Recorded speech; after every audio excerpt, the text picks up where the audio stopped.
Hi everyone, welcome to the live chat today. I'm Shovik. I'm a second-year student at the University of Michigan Law School of Business, and I'm not going to be a second-year student for very long because my graduation is in a week, or that's what my Zoom calendar tells me. Um, I am here with three other people. I really would like to introduce them and thank them for joining. But Haley, you go first. You're an instructor with Veritas Prep. Andrea, you're from Italy. And Patrick, who also goes by Moose, I'm guessing, is also someone who's taken the GMAT recently. So, Haley, why don't you go ahead and introduce yourself first, and let's get this started. Sure. So as Suvik said, my name's Haley. I'm an instructor with Veritas Prep, and I jumped in day one that the online GMAT was available just to try to get a feel for what to expect for my students and for you folks here on GMAT Club so that we could see what to do about this whole thing. Awesome. Thanks for joining, Haley. Patrick, why don't you go next? Sure. Well, I'm an engineer, and I just joined GMAT Club forums like 2 days ago, and my wife and I were planning on taking this about a week before it got canceled. So I've just been, I guess I really wanted to get it over with, so I took it the first day it was available.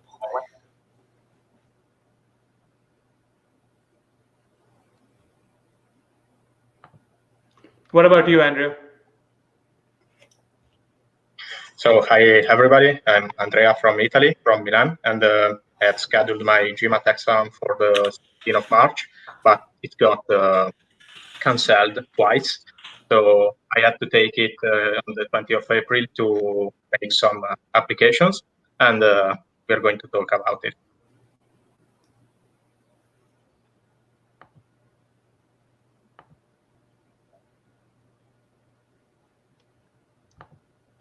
Awesome.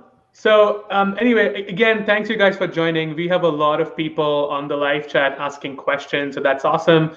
I'm gonna keep my eye on both the live chat and our video, so hopefully that's okay. So the first thing that I wanted to chat with you guys today was the format of the exam, right? So the exam is quite different and things are not quite the same. So I wanted to quickly go first about the beginning part of the test when we do all of the system test and, like test our system, take pictures. So I'm going to quickly lay out how it happened for me, and then feel free to ask questions or add to that as you guys feel like. So we had to do 2 system tests. I think one system test was about just checking the system with a special link, and then another system test when you actually begin to take the exam. So you take pictures with your phone, and you also take pictures based on the front and the back and the sides of your desk. So I would love to know from you guys, how was your beginning of the text experience? What about you, Haley? How did that impact or change anything? Sure. So I ran the kind of practice system test in advance that's available to everyone beforehand, and was kind of waiting in the wings when it hit the precise 30-minute mark before the start of the test, at which point they do have you run back through the process formally of taking photos of your workspace, making sure that everything's up to par.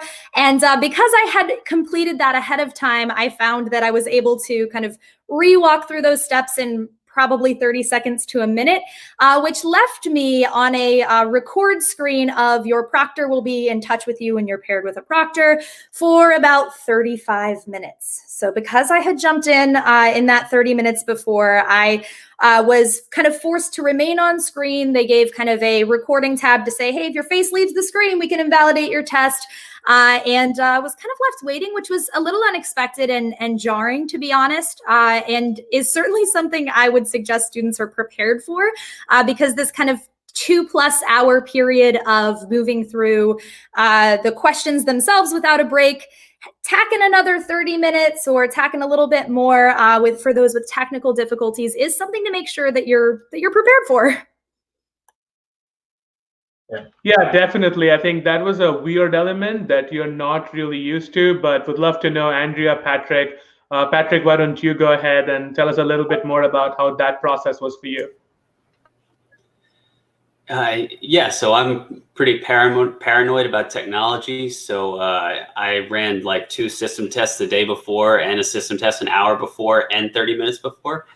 And fortunately, when I did mine like 20 minutes before the test, I did it. And then it was like 3 or 4 minutes before a proctor got with me. So Haley, I'm sorry that happened, I guess. But yeah, I was glad that I did all of those. I wound up having some troubles. I had to restart my computer to get my my webcam to work and all sorts of little things. So I think it's definitely worthwhile to run that system test the day before to make sure everything works. What about you, Andrea? How did it go for you? Yeah, I suggest too that one should log in like 30 minutes before, because, for example, I had a little issue, which was that during the online procedure to get into the exam, the system was not accepting my passport photo, and it took me like 15 to 20 minutes to put the photo, to have an acceptable photo. So if you have those kind of problems, they can be a real source of stress.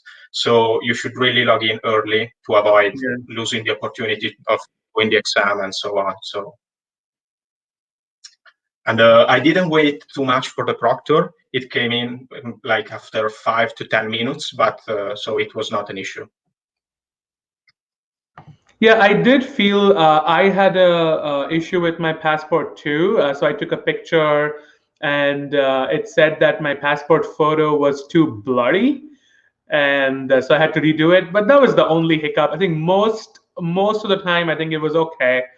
And the proctor was a little bit weird. I sort of on purpose did not watch a lot of these videos because I wanted to go in fully blind to sort of test how weird can it be. And I realized that the proctor doesn't really talk to you unless there's a reason to. So it was great. So I started my quant section, and I remember talking to the proctor once just to see how it is, and it seemed to go fine. And now that's sort of jumping to the quant section, and like a lot of people were very nervous, very anxious about doing the quant section without a scratch pad, and I think that's sort of been very controversial. But I wanted to know what you felt. Andrea, would love to start with you. How was your quant experience? And having said that, if you have a baseline GMAT with the scratch pad, like maybe something that you took at the GMAT prep, I would love to know that as well, if that's okay. So I have never taken the test at the test center, but I've taken all of the practice tests, also some of the Manhattan prep tests.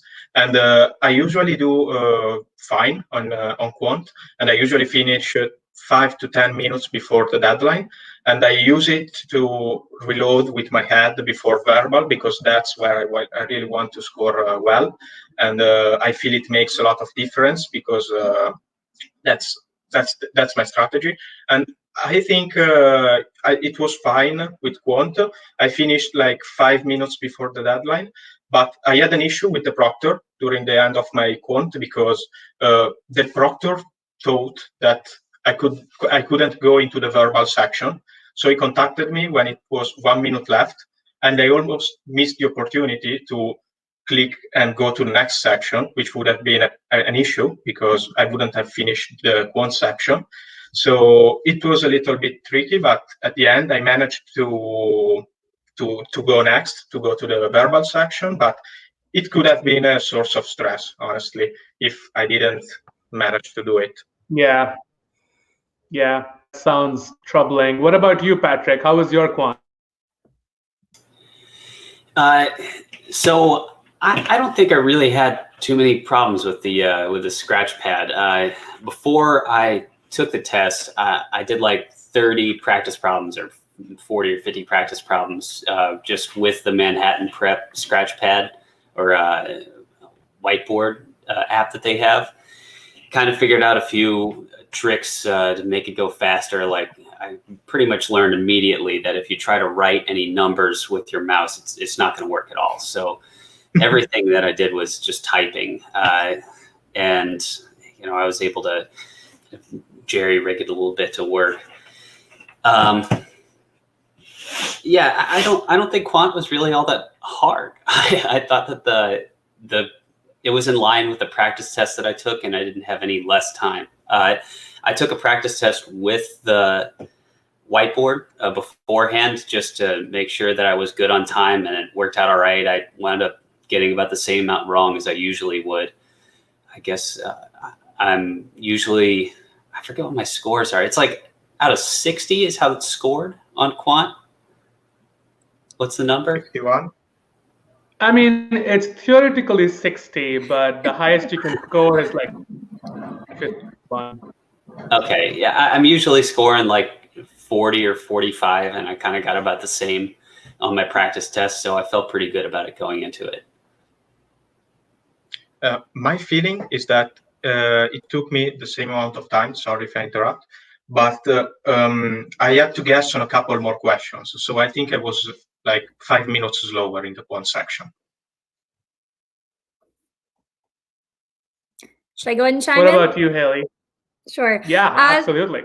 So it was a little bit of a different experience for me since I wasn't taking the test with the primary objective of absolutely maximizing my score, more so taking it to try to brainstorm and figure out, hey, for students who have more visual learning styles and like to lay out a lot of things using things like charts or tables versus students who are a little more oriented toward kind of the text functionality, how is this going to be a different experience? And so I tried to kind of mess with a couple of different ways of moving through my Scratch work. I did find personally that the text tool was the one that I relied on most heavily. I'm not sure how much of that has to do with the fact that I am a lefty using my right hand to control the cursor of my mouse. But I did find the text tool to be the primary use for me. There were a couple of kind of strange functionalities because I didn't, outside of brainstorming, spend a lot of time formally practicing, so to speak, the whiteboard functionality. So things like encountering a geometry question and realizing that there was a fill built into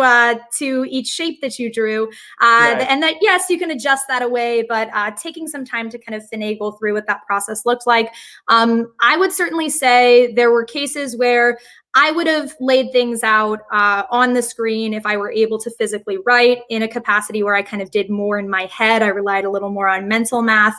And while I was still able to move through the section entirely, there were certainly a couple of cases where I moved forward on questions when I otherwise might have tested cases or might have approached the question a little differently. I feel the same way. I just wanted to round it out by sharing what I thought. And I agree with Patrick. So I did not practice anything on the whiteboard before the test because I just wanted to see how it feels like. And this wasn't a test that was going to seal my fate for business school admission. So I was pretty fine without really banking on a great score.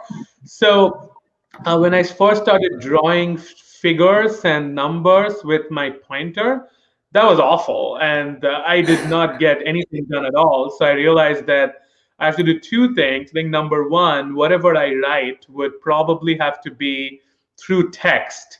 And so that was really important. And the second thing was that I had to do a lot of things in my head. And I wanted to talk to you guys about that because I wanted to know how you guys have approached the test and the test prep before taking it. But one of the things that I struggled with during my prep for the GMAT was to not do math in my head because and I know that like I've sort of grown up in a very math-heavy background and did engineering. So a lot of the GMAT math, my approach almost always ends up being, oh, this is ridiculously easy. I can just do it in my head and then do it in my head wrongly and then not get the right answer. So the last couple of years when I was actually taking the GMAT to get into business schools, it was a lot of deprogramming to actually write things down, to write things on the paper.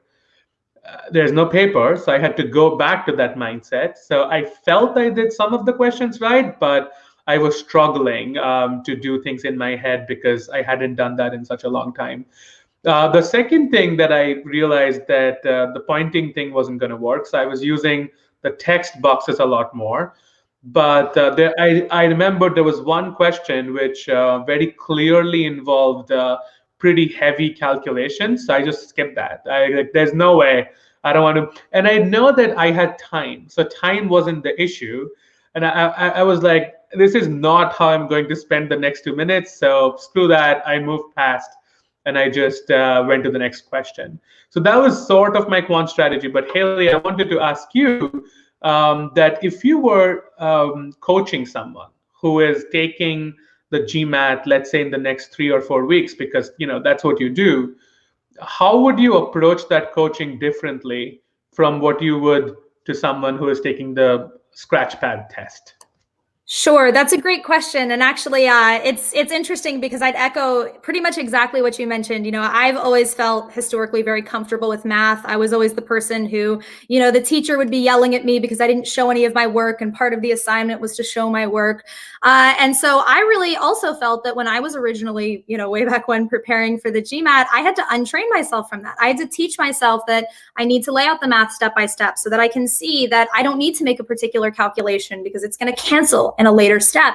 And that's a process that, while again, I was able to move through the quantitative section entirely, initially gave me some pause for students who I've been training and working with on being more visual and on laying things out a little more kind of step by step. I would say that in general, I would not completely abandon practices that students have been preparing for, even if they are more visual or kind of more written practices. That said, I would certainly recommend, if you're taking the online version of this test, practice with it. I know, a couple of different companies, we're working on doing the same, have taken the actual widget that we've posted a couple of times in the chat, the Literally Canvas widget that I believe is identically the one that they've just used from open source, and practice with it. And so I would suggest trying to make sure you have a game plan around, what you plan to type in the text versus what you plan to use a cursor for. I'd make sure you have a level of comfort with kind of panning across the screen to make sure that you create new space for new questions, or what that process is going to look like for you. In general, I don't think that there's anything, while I certainly encountered a couple of hiccups of, I hadn't entirely thought about how I would visually represent this with text rather than with written writing. I would say that for my students, there isn't anything that I would drastically suggest approaching in more of a mental math capacity. I think it certainly kind of begs the importance of being able to build on your quick calculation skills, things like fraction to decimal conversions, being able to recognize factors so that you're able to do cancellations in fewer steps. I think there'll be a lot of kind of added advantage and benefit to that. But I wouldn't say that there is any practice entirely that I would completely abandon with this new format. I think that the more I've been working with the whiteboard and the more I've been kind of messing with optimizing the functionality of it, the more I've been seeing paths to utilize the kind of normal route students would take in a question. Yeah, no, I totally agree. Like if I were a GMAT instructor, which I have no business doing, I think that's the exact approach that I would take as well. By the way, I'm sort of getting that my video is not super clear. I'm sorry about that. My internet is a little bit spotty, and it's just been an exercise in trying to find the right spot. So I'm sure you guys can hear me because, well, you're answering my questions. But hope the audio feed is okay and the video feed is somewhat acceptable. So moving on from the quant section, and I'm gonna take questions on that at the end of the our little chat. But then the verbal section, and I sort of did this game with my proctor. I just wanted to know whether my proctor was on top of his stuff. So at the end of my quant section, you get, I think what I believe, either a 30-second or a 60-second break, just like a screen timer that starts playing. I think it was 30 seconds, if I'm not wrong. And so I wanted to sort of, be a little bit playful. So I asked my proctor, hey, can I take a break? And I knew that I wasn't allowed to take a break. So he didn't answer my question. Instead, he called me. He called me like a minute later. So my timer was already out and my verbal section had already started. He called me a minute later. He had no clue whether I was allowed to take a break or not. So he said he is going to attempt to find out from talking to other people. And I was like, no, dude, don't worry about it. I think I'm allowed to take a break after this section. And then he said that, oh, okay, yeah, so whenever your break happens, you can just hit the break and go do whatever you want and come back before your break is over.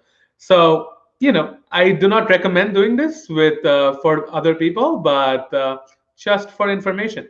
So would love to start with you, Andrea. How was your verbal section? Was there any annoyance? Were you surprised with anything? Let's hear it.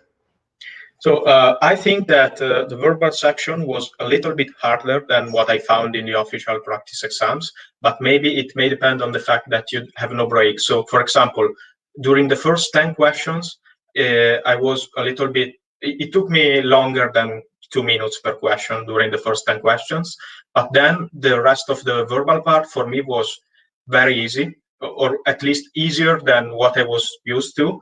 So it may depend on two things. The first thing is that maybe the fact that you do not have a break has a negative impact on the beginning of the verbal section, or maybe I got wrong many of the questions of the first 10 questions, so the difficulty got worse. It got easier. Maybe it's like that, but I honestly felt that the absence of an optional break was an issue. And when I got into the mindset of the verbal section, it became so much easier. Like it took me 10 questions, but then everything changed in my mind. So I really missed the opportunity of the optional break in my experience. Right. And I felt similarly. I was getting a little bit tired and I really had to go to the bathroom. But I sort of pushed through it. But Patrick, I'd love to know your thoughts around the verbal section. Okay, so before the verbal section, and before I forget, onto some of the quirks of my proctor. So during the quant section, I did a lot of things that my proctor chatted me to stop doing. For instance, like, all right, I'm here right now, but in the quant section, I'd be like doing this, kind of like leaning down. So he told me I'd have to pick my head back up. And then if I covered my face like this, he told me I have to uncover my face, which are like all of the twitches that I have when I'm doing math. So that made it pretty difficult. And then also I started mouthing the problems to myself a little bit, and he interrupted me for that too. So it was fine for me to learn to not do those things, but those interruptions were big. Like I'm in a train of thought here, working out this math problem in my head, because you have to kind of learn to do it in your head again. And all of a sudden I got to worry about fixing my facial twitches, and it just breaks my concentration. So that was my biggest time suck, bigger than the whiteboard for me in the quant section. Then between sections, so I finished the quant section and then I did something like this. And he told me to stop doing that too. Okay, but that was it for the quirks. So onto verbal. I'm with Andrea. I think that the verbal was harder than what I had normally done. I've done 4 practice tests so far. Obviously, Haley, you've done a lot more, so you have a little more background. But in the 4 practice tests... Just 4 practice tests? Are you kidding me? Haley does that for breakfast. I'm not a professional here, all right? So I've done 4, and... verbal has been my bread and butter, like sentence correction, reading comprehension. It's been pretty easy for me. And this one, there were a lot of reading comprehension questions that I thought were a lot more vague, a lot more poorly worded than normal. I thought sentence correction was about the same. Maybe a couple of them were pretty confusing, but the reading comprehension was tough for me. Makes sense. What about you, Haley? What did you feel in the verbal section? I'd actually like to start by chiming back in on what a couple of you guys have mentioned around the Proctor Experience as well, Sure. Because I also tried to make sure that I was, fully utilizing my interactions with the proctor to get a sense for what students can expect. And I did ask the proctor at the start. I know we had gotten some kind of conflicting feedback from GMAC or from folks on GMAT Club posting secondhand their feedback from GMAC around the use of kind of the touchscreen ability on your laptop, or if you have one of these handy kind of writing tablets to be able to move through the section. Because to be totally honest, if we were allowed to use writing tablets, I have like 7 or 8 older versions of these that I was just going to start sending to people so they could take their test. And the proctor was unaware of GMAC specific policies. So it is important to know that going in. They basically said, hey, if those things were allowed, we would have been told and we would have an update on, you know, those particular processes, and we weren't. So my assumption is no. Do you want to get started? Right. So that's the feedback I received there. I actually, while I will say I have a lot of the same kind of twitches of kind of leaning as I'm moving through questions, especially after kind of sitting there for an hour or so before starting the test, I was not interrupted by the proctor. Actually, I had no interaction with the proctor at all during the test. Only beforehand as I was trying to situate what would versus would not be allowed. So I imagine some of that will differ proctor to proctor in terms of kind of what to expect there. Now, yeah, as for the kind of transition into verbal and the verbal section as a whole, you know, it was a little jarring going directly into verbal. I will say I'm normally a big proponent, and I talk about it arguably a little too much when preparing my students for like making really great use of your break in the in-person exam. Like, move around. There's a lot of science that shows that a little bit of physical activity can help you focus for the next portion of the test. Like, bring a snack you're excited about, hydrate, make sure that you're prepared. And not having any of those components was a little strange. Now, you know, I do interact with this material most of the day, every day. So I'm probably in a position where the transition was a little easier for me than it might have been for a lot of folks. But I would certainly suggest that students really have kind of a process in mind, and a fairly quick one, to be able to mentally reset. Whether it's kind of stretching in your seat and thinking through, here are the things I need to look for and the things I need to look out for in verbal. Here's how my approach is going to kind of differ from the things that I'm kind of washing away from the thought process in quant I've been moving through for the past little bit. The questions themselves, I actually, and I don't like to try to surmise whether the question difficulty or quality has changed notably, because again, in terms of my actual in-test experiences, it'd be difficult to compare to way back when the last time I took the official exam. I also very notably thought that there were a couple of questions here and there that felt a little less punchy and precisely correct versus incorrect than I'm used to out of pretty much universally anywhere else, the official material that we have access to. So I found that was pretty interesting. Nothing major to adjust to, with the exception that I did not write down A, B, C, D, E and eliminate. I found that to be kind of awkward and time consuming on screen. Instead, I kind of shifted very quickly to using just the finger method to, if it wasn't answer choice A, I'd tuck my thumb in, and it allowed me to kind of focus both my eyesight and my thoughts on the question at hand without having to kind of back and forth between the whiteboard and there. And I mentioned this before, but as long as the proctor doesn't get upset with you when the answer choice is answer C, you're probably in okay shape to do that as well. But otherwise, no major adjustments. I normally finish the verbal section with about 15 or 20 minutes to spare. I think I had like 16 or 17 minutes to spare this time around that fortunately I was able to use to just mess with the whiteboard, kind of post the test section and try to see what I could figure out. But otherwise, no major adjustments to the approach. The only thing I would say is I would caution students not to use the type functionality to tend toward over note taking.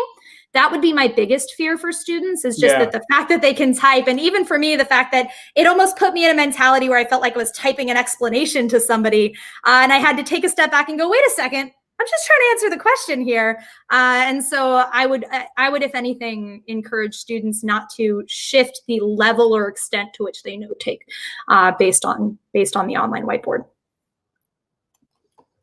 Got it. So that's pretty much it for the section. So I wanted to jump into a few Q&A stuff.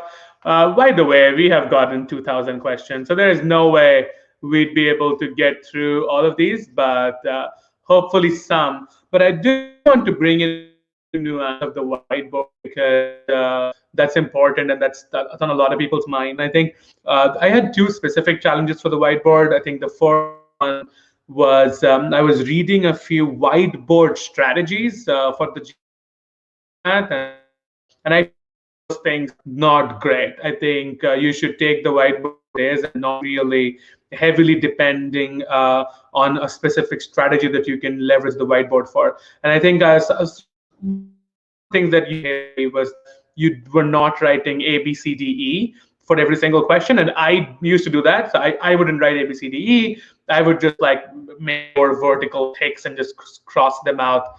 And I felt that I couldn't do that. And I felt that a lot of people were trying to, okay, I'm going to make a grade on the whiteboard, or I'm going to I'm going to A, B, C, D, E down. I don't think those are great things, because my whiteboard crashed in the middle and I had to reopen it. So that was a huge thing.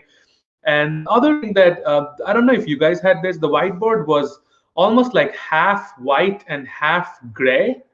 Did you guys have that? And that's not on literally canvas. So I was a bit thrown off by that as well. Yeah, my guess is that it's something to do with the way it's physically integrated, as you know, and it's, I think we've had a couple of folks ask this question anyways. It pops up as a separate window overlaid on top of the full screen test. And it is adjustable in size, but I found as well, while I was trying to mess with it initially, before I even started the section, I kind of sized it down to the bottom right-hand corner of my screen to about a quarter of the screen. And I found it didn't get in my way, with the exception of one integrated reasoning question at the very close of the test. But then in messing with it and trying to size it back up, because I had a little time left over in integrated reasoning as well, I saw exactly the same thing. As once I tried to size it back up, there was only a limited amount of actual whiteboard space, and the rest of it was kind of blank grayed out space. In addition, there were several different times where, when selecting enter to go to the next line and typing my equation, the entire text field disappeared, which was a little bit strange. And again, I imagine probably a little more panic inducing for students relying on their scores for this thing as well. But yeah, definitely some weird technical quirks to the whiteboard. And I would echo what you mentioned as well. I know there's a lot of kind of suggestion around, oh, well, I can really use this to just like map everything out and take several minutes at the start of the test. According to my proctor, you still do not have the capability to be writing down whether it's your timing benchmarks or you have kind of a visual way you like to lay out your work question by question. According to my proctor, and again, have sought additional clarification there from GMAT, you're not allowed to start that process before the timed portion of the test. And so I would agree that I don't think there's a huge upside in the visualization end of the whiteboard that you wouldn't have with the Scratchpad. Awesome. Okay, so I made a very scientific. You're kind of breaking up a little. So I made a very scientific diagram of what the page looks like here. So this is like the test. So you got your question up here, and then you can put your whiteboard anywhere. You can put it over here. You can put it down here. You can put it in front of the question, although that would be pretty dumb. And it stays there the whole time. Like, it's not going to move around. So that was a lot of the questions that I got, was whether it disappears or how it is on the page. It's just wherever you want it to be. Yeah, definitely. You can resize the whiteboard. There were some like minor nuances. By the way, Haley, Patrick, you guys can hear me okay? Ish. I guess I've left the great way. I'm just going to do what I have. So there was one thing that I was trying to play around with the whiteboard, and I realized that I couldn't really resize it from the left diagonally. And I thought, okay, maybe you cannot do that. So I tried it on the right, and then it worked. And then there was this gray thing, which I think wouldn't work, but it did. And I sort of wanted to keep my whiteboard bigger, but then it was blocking the dialog box where I had to click to move to the next question. So there were a few nuances like those, and we went through some of that. But Andrea, what about you? What were some of the things you liked or did not like or were surprised by with the whiteboard? So it's really difficult to think about something that I liked about the whiteboard, but in general, it was not that bad. But the main issue is that it glitched 5 times during my exam. So it did not cause me any major problems. But if you are trying to do any heavy calculations and everything disappears, you basically lost like 2 or 3 minutes of your exam, and it's not nice. So, I mean, I was lucky maybe because it didn't really cause me any major issues, but it can be a problem. Like if you're going to take the online exam, you should take it into account. It may happen to you, and that's not very nice. And my strategy was to position the whiteboard on the bottom right of the page of the screen, so I never had to move it around, and positioning it in the bottom right allowed me to switch between the questions without ever moving it. So that was the solution that I used. Awesome. That sounds great. I wanted to jump in real quick about the end of the test.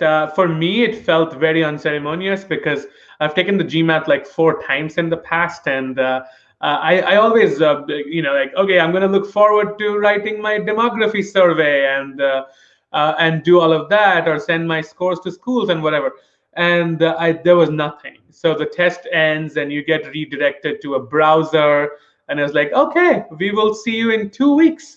So that was something that I wanted to address. So GMAT did this webinar, 2 of those, and they said that the scores will be available in 7 days. However, I learned yesterday after taking the test that the official word is that it's going to take 2 weeks. So that sort of puts me in the shoes of scores. I wanted to ask each of you guys, what do you think you scored? Hey, Haley, I'm going to start with you. This may be a bad question that you do not want to answer, but I'm going to try to get you there. You know, it's really difficult to say, and I say this because so I scored a 780 my last sitting for the exam, and while I've been actively teaching the test since then, and you would assume that would help improve performance to some extent. I know that way back when I took the exam, there were definitely a couple of quant questions that I left on the table. I really annoyingly so, because in the back of my head I had that that perfect 800 kind of looming behind me. But I would say that it's tricky because I know there were a couple of questions that, again, I did not put the same kind of full force effort into that I was, would have been able to, I think, in another situation. But you pair that with, the fact that I've been sitting teaching this thing for quite a while, didn't entirely treat it the way I would, if I were a student sitting for the exam. I kind of popped right out of a tutoring session beforehand and taught a class directly after, and the little bit of probability teacher in me wants to say that, like, regression toward the mean tells me maybe I lost a couple of points, but it's tough to say. I guess we'll find out. Okay. Yeah, no, I get that. My last 2 scores, my score that I used, that I applied to schools with, was 760. And then I took the GMAT again when it became a little bit shorter, and I got a 750, go figure. I think my score would be somewhere between 650 to 720. I think that's the range that I'm expecting. Patrick, I'm not going to get you off the hook. So what do you think is scored? Oh, man. Well, I felt better before you said you think you got a 650. So on my practice tests, I've been getting between 720 and 740. But it was weird. I felt better about quant than normal, and I felt worse about reading comprehension than normal. So I would say conservatively between 500 and 800. I'm glad that you left any sub 500 score off the table. So you're optimistic. What about you, Andrea? How much do you think you scored? So in the last 4 practice exams that I made, I got 750 and 760. But honestly, I feel I will have scored. I would be okay with the 700 because I felt that I had to guess on a couple more questions than I usually do in the quant section, and I felt that reading comprehension was more difficult.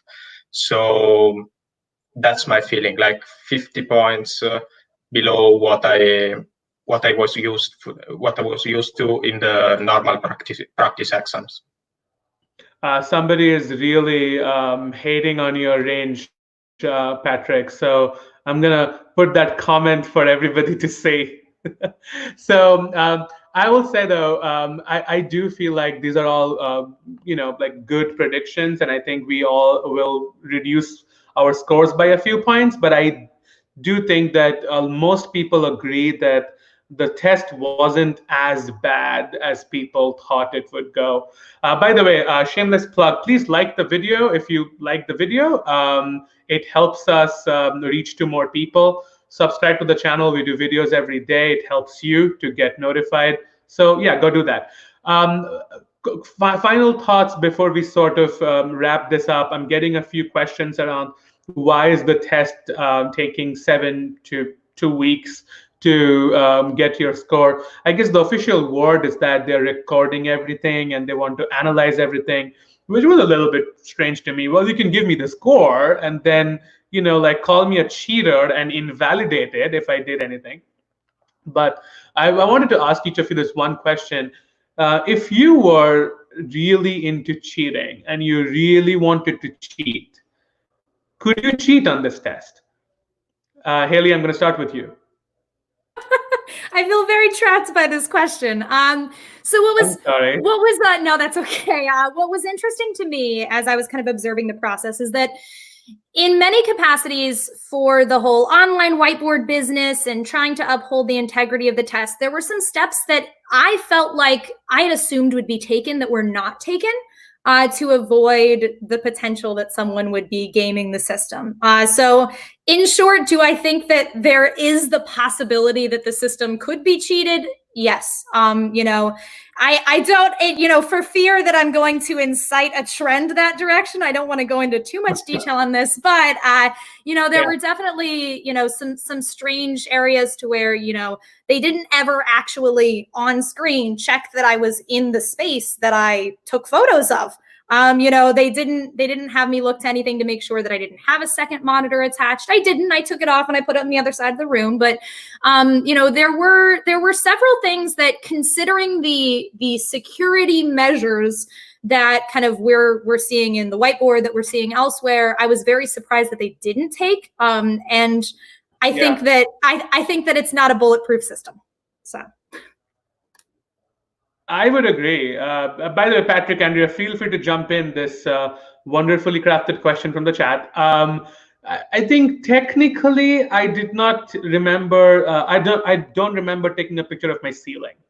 So technically, maybe I could have mounted a camera that has like a 1000x super zoom telephoto thing, maybe. But I do think that would be stupid.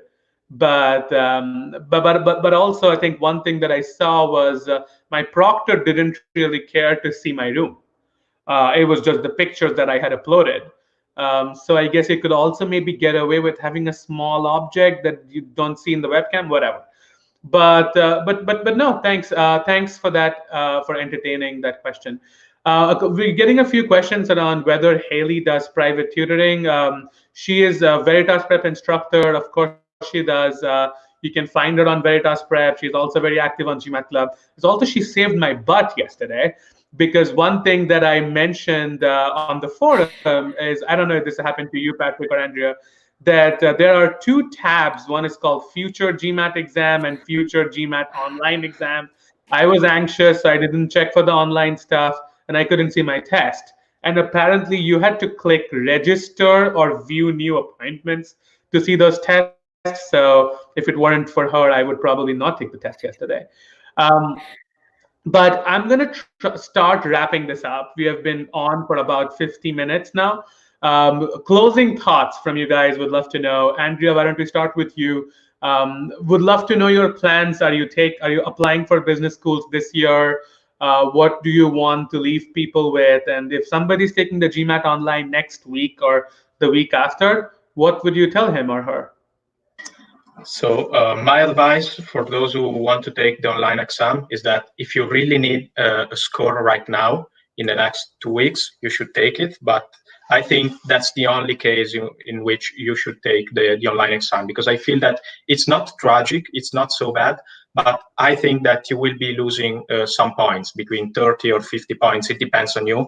But I think that it's not much, but it could change some things. So if you really need the score right now, you should take it. Otherwise, I think it's worth waiting or switching to something else. Not leaving business school, but switching to other kind of solutions to apply. Let's say it like this. What about you, Patrick? What would you say? You know, I didn't even go to business undergrad school, so I'm not super qualified on this. I will say, from a technical standpoint, I realized later on, once I was almost to IR, that I had a chat program running in the background. It wasn't like displaying on my taskbar at the bottom, but there are some chat programs that do that. I realized that because one of my friends tried to chat me during the exam, and it popped up. And fortunately, I clicked on my whiteboard and it popped right in front of that, so nobody saw it. But make sure nothing else is running in the background, and don't cheat. You're better than that. I'd be very curious to see if the GMAT catches that in the video and does something or asks a question. That'll be an interesting data point, but I hope that doesn't happen. Haley, what about you? Do you want to leave all the 400 people with a closing thought? Sure. Really quickly, just because I'm seeing this question come up a whole bunch in the chat and we haven't formally addressed it. While the Literally Canvas, the widget that we've been passing along in the chat, is identical to what you're going to be seeing on test day, it is important to note any screen shortcuts. So any key-based shortcuts like copy paste, or somebody just asked screen capture, not going to be available to you on test day. So keep that in mind as you're game planning through and practicing. I think that, I'd echo a lot of things that were said already. I have a lot of students who unfortunately have been, kind of treading water, trying to wait to see what to expect out of this online format. They've been, practice testing at their goal scores for a long time now. And I would say, if you know that you need to take it in this range of time, if you are currently scheduled for an in-person date that sits very shortly after the close of this window, I would still be taking at least some time to practice with this whiteboard format, because from what we've seen so far, there's not a 0% chance that your in-person date gets pushed back and your online option becomes your only option. So I would say make sure you're prepared, make sure that you are practicing with this system. I know, we've passed along the link. I'll be tossing it in my course companion site for my students. I think we're getting it up on Veritas as well. But just make sure you're prepared for what to expect. I know that there's probably a lot more kind of clear obstacle than clear upside to this format.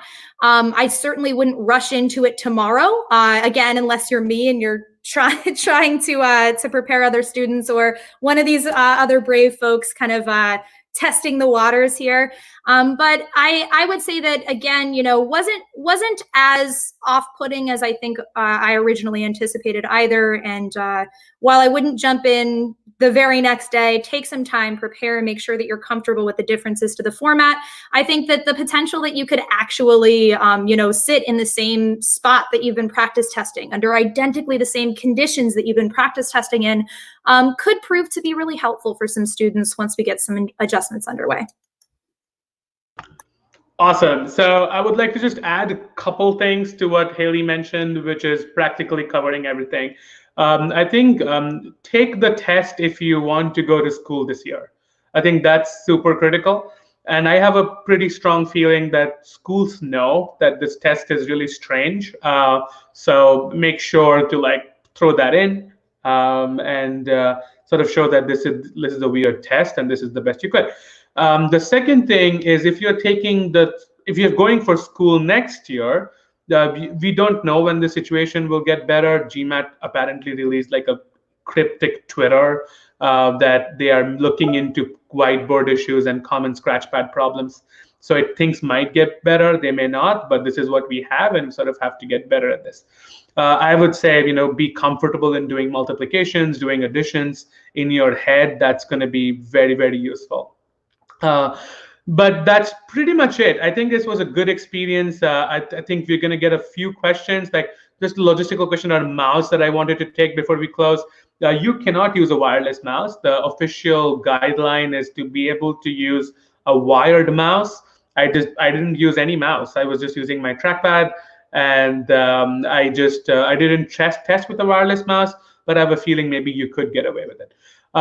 So that's pretty much it. Leave a like to this video. It really helps us out. Subscribe to the channel. It helps you out.